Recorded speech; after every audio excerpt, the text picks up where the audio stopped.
Assalamualaikum kelas 9, dinamika perwujudan Pancasila sebagai dasar negara dan pandangan hidup bangsa. Sebelumnya pernah kalian pelajari di kelas 7 dan kelas 8. Pancasila sebagai dasar negara adalah pedoman dalam penyelenggaraan pemerintahan dan negara. Menurut Hans Kelsen, dasar negara berkedudukan sebagai norma dasar dari suatu negara yang disebut sebagai norma fundamental suatu negara atau stat fundamental norm.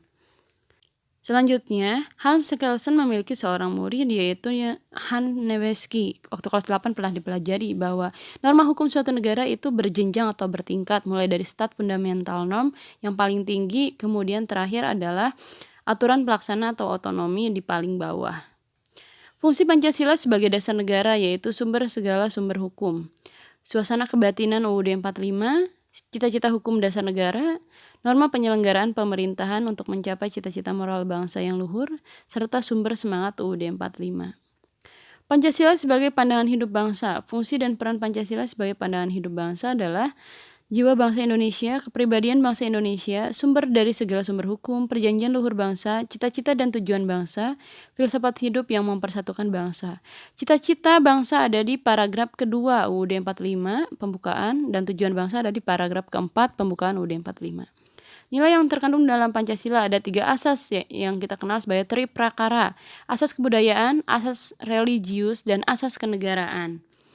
Ya, ada 3 yang terkandung dalam Pancasila.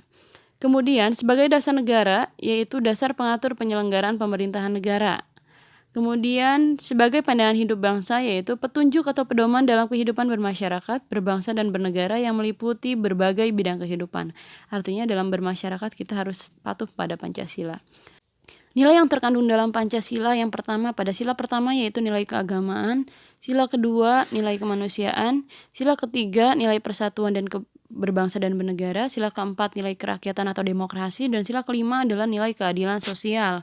Nanti untuk contoh-contohnya akan kita sampaikan pertemuan selanjutnya. Pancasila dari masa ke masa. Periode awal kemerdekaan yaitu Orde Lama dipimpin oleh Insinyur Soekarno, terjadi beberapa pemberontakan mengganti ideologi, yaitu PKI Madiun ingin membentuk negara Soviet Komunis, lalu kemudian DITII ingin pembentukan negara Islam dipimpin oleh Kartosuwiryo.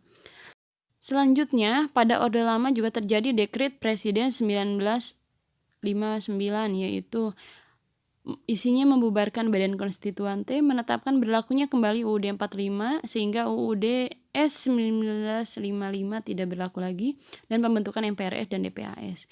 Pemberontakan yang pernah terjadi yaitu bentuknya separatis atau ingin memisahkan diri dari Indonesia, ada RMS, Maluku, Permesta, dan PRRI ya. Selanjutnya, pada masa demokrasi terpimpin hingga 1966 masih oleh Insinyur Soekarno terjadi beberapa penyimpangan terhadap Pancasila dan UUD 45. Yang pertama adalah penyimpangan ideologi yang dari awalnya Pancasila menjadi nasakom nasionalis agama komunis. Lalu pengangkatan presiden seumur hidup serta presiden dapat membentuk atau membubarkan DPR. Selanjutnya masa Orde Baru hingga 1998 masa pemerintahan Presiden Soeharto disebut demokrasi Pancasila, di mana PKI adalah organisasi terlarang.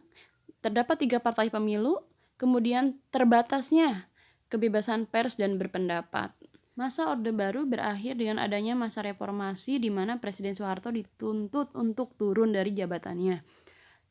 Kemudian terjadi pemilihan presiden dan kepala daerah secara langsung, kebebasan berpendapat dan bicara, pemilu banyak partai, kemudian adanya tantangan teknologi dan globalisasi. Nah, untuk mengingatkan, cita-cita bangsa ada di paragraf kedua pembukaan UUD 45 dan tujuan bangsa ada di paragraf keempat pembukaan UUD 45. Tugas kalian sekarang adalah membuat rangkuman di buku tulis, lalu kemudian foto kirim ke WA saya. Ini sebagai absen juga ya. Terima kasih. Assalamualaikum.